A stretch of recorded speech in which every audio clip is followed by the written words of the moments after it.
Hello student, मैं नीरज कुमार स्वागत करता हूं आपका यज्ञ विद्या में। नेशनल इंटरनेशनल न्यूज एनालिसिस का नया सीरीज लेके मैं आपके सामने आ गया हूं। इसमें हम लोग 24 से 48 घंटे के भीतर जो भी घटना होती है राष्ट्रीय अंतर्राष्ट्रीय, उसके बारे में आपको बताता हूं। वो आपको एग्जाम के लिए और आपकी जानकारी के लिए जानना बहुत जरूरी है। आइए शुरू करते हैं नए सीरीज को और देखते हैं क्या महत्वपूर्ण खबर है आज के सेशन में। सबसे पहले हम लोग बात करते हैं हांगझोउ पैरा एशियन गेम का। कल हांगझोउ पैरा एशियन गेम की समाप्ति हुई है और आपको ये जान के काफी खुशी होगी कि भारत ने पहली बार ट्रिपल डिजिट में अपना पदक जीता है। जी हाँ, पहली बार 100 का आंकड़ा भारत ने टच किया है। इस बार भारत ने 111 पदक जीता है, जो अपने आप में एक रिकॉर्ड है। तो इस हांगझोउ पैरा एशियन गेम्स आपके लिए क्यों महत्वपूर्ण है? बच्चों देखो, इसमें जो पैरा एशियन गेम होता है, पैरा ओलंपिक होता है, कोई भी जो इवेंट होता है, ये अभी हमारा एशियन गेम हुआ है, आप मान करो कि जब भी ये घटना होता है, जब ये इवेंट होता है, एक तो ये 4 साल बाद होता है, इसलिए जिस साल ये होता है उस साल के एग्जाम के लिए तो मान के चलो कि बहुत जरूरी है इसे जानना, इसके तथ्यों को जानना। तो आज से लेकर अगला 1 साल तक जो भी आपका एग्जाम आने वाला है, पीटी का एग्जाम, उसमें कहीं ना कहीं इस पे क्वेश्चन जरूर आने वाला है। इसमें 2-3 मैं बातें बताता हूं, प्लस उसके बाद मैं बातें बताऊंगा जब मैं एशियन गेम और पैरा एशियन गेम दोनों पे एक मैं कमांड वीडियो बनाऊंगा। उसमें मैं सारा स्पोर्ट्स से संबंधित हर एक पदक के बारे में, कौन सा महत्वपूर्ण पदक किसने जीता, उस पर हम लोग चर्चा करेंगे। तो आज जो महत्वपूर्ण बातें मैं बताना चाहता हूं वो नोट कर लीजिए। पहला क्या है कि भारत ने कुल 111 पदक जीता है। ऐतिहासिक पदक है, तो नंबर याद करना आपके लिए बहुत आवश्यक है। मैं बता रहा हूं, नंबर याद करके रखिए, 111। जो एशियन गेम हुआ था उसमें भारत ने 107 पदक जीता था, इसमें भारत ने 111 पदक जीता है। दोनों डिजिट बच्चों याद कर लो। और क्या याद रखना है? खासकर स्वर्ण पदक, गोल्ड मेडल जितना जीता गया है भारत के द्वारा, उसे भी याद कर ले। जो गोल्ड मेडल है, स्वर्ण पदक, भारत ने 29 स्वर्ण पदक जीता है। 2 फैक्ट हो गया। तीसरा, भारत का पोजीशन, पैरा एशियन गेम में भारत का पोजीशन 5वां रहा है, 5वां है। पहला हमेशा चीन होता है एशियन गेम में। शुरू का कुछ सालों को छोड़ दिया जाए तो हर एशियन गेम में, चाहे एशियन गेम हो पैरा एशियन गेम हो, उसमें चीन नंबर 1 रहता है। इस बार भी चीन नंबर 1 है। भारत का स्थान 5वां है। बीच में सेकंड, थर्ड, फोर्थ कौन है उसे नाम सुन लो आप। सेकंड पे ईरान है, थर्ड पे जापान और फोर्थ पे साउथ कोरिया है। भारत का पोजीशन 5वां है। पैरा एशियन गेम से एक नए क्वेश्चन आने वाला है, तो इस चीज को जरूर आप ध्यान रख लो। खासकर पैरा एशियन गेम से हो सकता है आपको किसने स्वर्ण पदक जीता, किसी एथलीट के बारे में कम चांसेस है पूछने का। इसमें ओवरऑल आपसे रिकॉर्ड पूछा जा सकता है, इसे आप लोग जरूर एक बार ध्यान से देख ले। अब बीएचयू के जो प्रोफेसर है, बीएचयू के भौतिक विभाग के जो प्रोफेसर है, उन्होंने देश का पहला पोलराइजेशन डिजिटल होलोग्राफिक माइक्रोस्कोप तैयार किया है। जी हाँ, इस स्कोप से, ये इस माइक्रोस्कोप में क्या खासियत है? तो इसमें ये खासियत है कि इसके आविष्कार करने के बाद जो है, अब बिना मार्क किए कैंसर कोशिकाओं की संरचना उसको और डिटेल में हम लोग जान सकते हैं। तो अपने ये विज्ञान के क्षेत्र में बहुत बड़ा प्रगति है भारत के लिए। तो आपसे एग्जाम में पूछा जा सकता है कि कहाँ के प्रोफेसर ने, दिल्ली यूनिवर्सिटी दिया जा सकता है, जेएनयू दिया जा सकता है ऑप्शन में, लखनऊ दिया जा सकता है और बीएचयू दिया जा सकता है। तो आपको बीएचयू को टिक मारना होगा। G20 सम्मेलन जो है अभी संपन्न हुआ है भारत में, तो G20 सम्मेलन का संदेश देश भर में पहुंचाने के लिए रेल यात्रा शुरू किया गया है और ये कुल 8000 किलोमीटर का रेल यात्रा है। बहुत ही महत्वपूर्ण चीज है, 8000 किलोमीटर का रेल यात्रा है। ये G20 की उपलब्धियों को बताने के लिए, जनता के बीच पहुंचाने के लिए इसको शुरू किया गया है। इसमें भारत ने G20 के जो मैक्सिमम देश है उसके प्रतिनिधि भी इस यात्रा में शामिल हुए हैं। कुल मिला के इसमें लगभग 70 प्रतिभागी भाग ले रहे, जा रहे साथ में।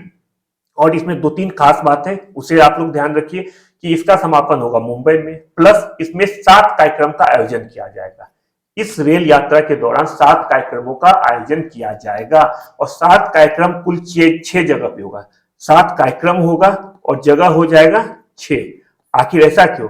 ऐसा इसलिए क्योंकि दिल्ली में 2 कार्यक्रम का आयोजन होगा। तो कौन कौन सा जगह है दिल्ली के अलावा, उसे आप लोग ध्यान रखिए। मुंबई है, बेंगलुरु है, वाराणसी है, देवरिया है। दिल्ली जैसे मैंने बता दी कि 2 कार्यक्रम होगा और एक गांधीनगर है।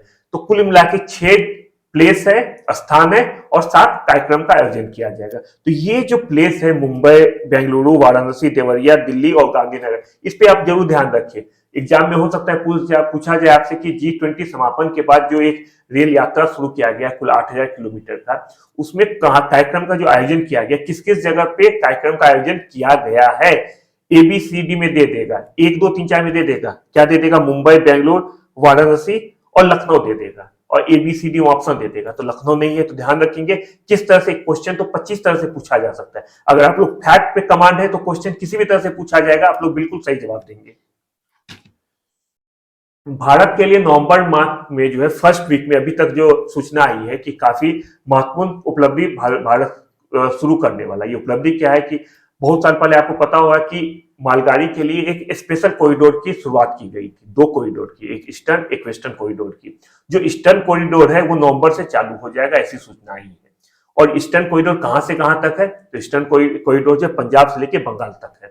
अभी जो ईस्टर्न कॉरिडोर बना है जिससे शुरुआत होगा, ये लुधियाना से बिहार के सोननगर तक 1337 किलोमीटर लंबा ये ईस्टर्न कॉरिडोर का निर्माण हो चुका है। मैं पहले बताया कि पंजाब से लेकर बंगाल तक है, लेकिन अभी जो निर्माण हुआ है वो कहां है? पंजाब से लेकर बिहार तक हुआ है। पंजाब में कहा? पंजाब में लुधियाना जगह है, वहां से बिहार के सोननगर तक का निर्माण हो चुका है ईस्टर्न कॉरिडोर का। ये 1337 किलोमीटर है। और जो बिहार के सोननगर से जो बंगाल है, ये जो है ये बंगाल के बीच लगभग 500 किलोमीटर मिश्रित इस्तेमाल वाले ट्रैक के रूप में किया जाएगा। इसका मतलब है जो ईस्टर्न कॉरिडोर स्पेशल मालगाड़ी के लिए बिहार तक तो सेपरेट बनाया जाएगा, उसके बाद जो है उसके बाद मिश्रित इस्तेमाल वाले ट्रैक का यूज किया जाएगा ईस्टर्न कॉरिडोर के रूप में। तो ये ईस्टर्न हो गया। एक दूसरा कॉरिडोर है, उसका नाम है north corridor, western corridor, sorry western corridor. Western corridor कहां से कहां तक है? वेस्टर्न कॉरिडोर खुर्जा से लेके दादर तक है, दादर मुंबई के पास है। वेस्टर्न कॉरिडोर का कुल लंबा है 1506 किलोमीटर, 1506 किलोमीटर वेस्टर्न कॉरिडोर। और ईस्टर्न के कॉरिडोर का कुल लंबा है 1839 किलोमीटर। तो ये दो कॉरिडोर है। उम्मीद है कि ये लगभग 2024 से पूरी तरह से दोनों कॉरिडोर काम करना शुरू कर देगा। अभी सबसे पहले नवंबर में शुरू हो रहा है ईस्टर्न कॉरिडोर, कहां से कहां तक अभी जो शुरुआत हो रहा है ये होगा आपको लुधियाना से लेकर बिहार के सोननगर तक, जो 1337 किलोमीटर को टच करता है। तो इसमें आपको बहुत सारा क्वेश्चन आ सकता है, ईस्टर्न कॉरिडोर, वेस्टर्न कॉरिडोर, कौन सा कॉरिडोर ज्यादा लंबा है ये भी पूछा जा सकता है। कौन सा कॉरिडोर है? तो आपको ईस्टर्न कॉरिडोर पे टिक लगाना होगा, क्योंकि ये 1839 किलोमीटर को टच करता है। दो यूनिवर्सिटी, एक दिल्ली में है, Indraprastha institute of information technology, जिसे कि ट्रिपल आईटी भी कहा जाता है, शॉर्ट फॉर्म है। ये वो ट्रिपल आईटी नहीं है बच्चों जो कि आईआईटी की तरह होता है, ये ट्रिपल आईटी नहीं, ये Indraprastha institute of information technology है, इसे शॉर्ट फॉर्म हम ट्रिपल आईटी भी लिख सकते हैं। और एक न्यूयॉर्क विश्वविद्यालय, इन लोगों ने 4 साल का इंटीग्रेटेड बीटेक प्रोग्राम शुरू किया है। मतलब दोनों देश मिलकर बीटेक कार्यक्रम को शुरू कर रहे हैं। इसमें 2 साल भारत में पढ़ाई होगा, भारत में इस जगह Indraprastha institute of information technology, और 2 साल, और 2 साल कहाँ होगा? न्यूयॉर्क में होगा। ये एक साझा कार्यक्रम है। तो एग्जाम में आपसे पूछा जा सकता है कि Indraprastha institute of information technology Delhi ने किस देश के साथ मिलकर 4 वर्षीय बीटेक कार्यक्रम का शुरुआत किया है? तो यह शुरुआत किया न्यूयॉर्क विश्वविद्यालय के साथ मिलकर। भागलपुर की जो त्रिषा झा है, त्रिषा झा को अमेरिका का the president life time achievement award से सम्मानित किया गया। President life time achievement award क्या होता है? ये अवार्ड दिया जाता है सामाजिक कार्य को करने के लिए। और त्रिषा झा जो है 4000 घंटा से अधिक का सामाजिक कार्य को की है, इसके लिए इस अवार्ड से इनको सम्मानित किया जा रहा है। त्रिषा झा बेसिकली बिहार की रहने वाली है और 2005 में इनका पूरा परिवार सेटल हो गया है यूएसए में। तो इस पे आप जरूर बना के रखिए, एग्जाम में किसी भी तरह से आपसे चाहे नाम पूछ दे, यह पूछ दे कि मूल रूप से त्रिषा झा कहाँ की रहने वाली है, यह पूछ दे, ये किस क्षेत्र में दिया जाता है। ये जो the president life time achievement award, ये पूछा जा सकता है त्रिषा झा को the president life time achievement award से सम्मानित किया गया है, ये किस क्षेत्र में दिया जाता है। आपको बताना होगा कि सामाजिक कार्य करने के क्षेत्र में दिया जाता है। और त्रिषा झा ने कुल 4000 से अधिक घंटे तक सामाजिक कार्य किया है। जमरानी बांध परियोजना, इसको मंजूरी मिल गया है। तो अभी आपके लिए क्या महत्वपूर्ण है, आपको 2-3 चीज याद रखना होगा, ध्यान रखना होगा कि जमरानी बांध परियोजना किस राज्य में है। तो ये राज्य हो जाएगा उत्तराखंड। दूसरा आपको ध्यान देना होगा कि उत्तराखंड के किस जिले में है, तो ये जिला हो जाएगा नैनीताल। तीसरा बात जो आपको ध्यान रखना होगा वो ये है कि किस नदी पे जमरानी बांध परियोजना निर्मित किया जा रहा है। तो ये नदी का नाम है गौला नदी। गौला नदी, कहीं गोला लिखा जाता है, कहीं गौला लिखा जाता है, नाम एक ही है, समझ लीजिए। तो इस गौला नदी जो नैनीताल जिला में, वहां पे जमरानी बांध परियोजना बनने वाला है, जिसे अभी मंजूरी केंद्र सरकार के द्वारा पूरी रूप से मिल चुका है। इस पे जरूर एग्जाम में पूछ सकता है, नया परियोजना है तो इसमें आपको राज्य पूछा जा सकता है कि जमरानी बांध परियोजना किस राज्य में, जिला पूछा जा सकता है और नदी का नाम पूछा जा सकता है। ब्रिटेन में दुनिया का पहला एआई सुरक्षा संस्थान बनने वाला है। एआई का मतलब होता है आर्टिफिशियल इंटेलिजेंस, कृत्रिम बुद्धिमत्ता संस्थान जो है सबसे पहले ब्रिटेन में बनने वाला है। ये जो ब्रिटेन के प्राइम मिनिस्टर ऋषि सुनक जी ने उन्होंने ये घोषणा किया है। और अभी अगले सप्ताह ब्रिटेन में वैश्विक एआई सुरक्षा सम्मेलन भी होने वाला है। इस पर भी जरूर रखिए, क्योंकि पहला सुरक्षा एआई सुरक्षा संस्थान बनने वाला है। इसलिए एग्जाम में पूछा जा सकता है कि कहां पे पहला एआई सुरक्षा संस्थान बनाने की बात की जा रही है, तो आपको जवाब देना होगा ब्रिटेन। कतर में 8 भारतीयों को मौत की सजा सुनाई गई है। 2-3 दिन पहले का न्यूज है। काफी दुख का न्यूज है। क्यों सुनाई गई अभी पूरा तरह से स्पष्ट जानकारी नहीं है, और अभी तो भारत सरकार इसमें पूरी तरह से दम लगा देगी, जहां तक मुझे विश्वास है, इन लोगों को निर्दोष साबित करने के लिए। आपसे एग्जाम के पॉइंट ऑफ व्यू से जो पूछा जा सकता है, एक तो ये पूछा जा सकता है कि पता नहीं, अगर मान लीजिए आपका एग्जाम अभी 10-15 दिन में कोई भी एग्जाम हो, तो किस देश के सर्वोच्च न्यायालय, देश के न्यायालय ने 8 भारतीयों को, खासकर जो नौसैनिक, ये नौसैनिक में भारत के नौसेना में शामिल थे पहले, और अभी वो कतर में काम कर रहे हैं, कि मौत की सजा सुनाई, तो आपका जवाब होगा कतर। दूसरा चीज इसमें जो सबसे इंपॉर्टेंट चीज जो इसके तरह, जिसके लिए मैं ये क्वेश्चन आपके सामने रखने वाला हूं, कि इनमें से एक है जिनका नाम है पूर्णेंद्र तिवारी। पूर्णेंद्र तिवारी को 2019 में प्रवासी भारतीय सम्मान से भी सम्मानित किया जा चुका है। तो कहीं ना कहीं प्रवासी भारतीय सम्मान के रूप में भी इसे घुमा फिरा के पूछा जा सकता है। तो एक बार आप इसे जरूर ध्यान से एक बार पढ़ ले, एग्जाम के पॉइंट ऑफ व्यू से इस पे कुछ क्वेश्चन बन सकता है। ADB, Asian development bank, $40 crore का ऋण भारत को देने पे सहमत हो गया। और ये 40 करोड़ का ऋण किस क्षेत्र में देने वाला है? ये भारत सरकार के शहरी सुरक्षा एजेंडा और कुशल शासन प्रणाली को समर्थन प्रदान करने के लिए।